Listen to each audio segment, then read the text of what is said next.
پاؤں کی تکلیف دور کرنے کے لیے نبوی نسخہ۔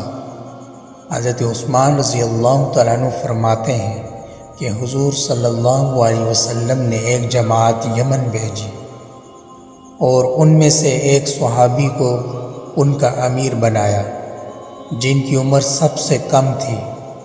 وہ لوگ کئی دن تک وہاں ہی ٹھہرے اور نہ جا سکے۔ اس جماعت کے ایک آدمی سے حضور صلی اللہ علیہ وسلم کی ملاقات ہوئی۔ چنانچہ حضور صلی اللہ علیہ وسلم نے فرمایا، اے فلانے، تمہیں کیا ہوا؟ تم ابھی تک کیوں نہیں گئے؟ اس نے عرض کیا، یا رسول اللہ صلی اللہ علیہ وسلم، ہمارے امیر کے پاؤں میں تکلیف ہے۔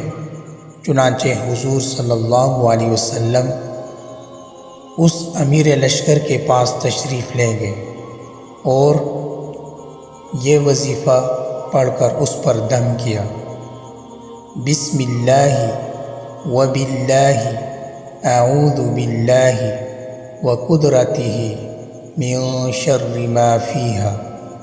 7 مرتبہ یہ دم کیا تو اس آدمی پر دم کرتے ہی وہ آدمی اسی وقت ٹھیک ہو گیا۔ سبحان اللہ۔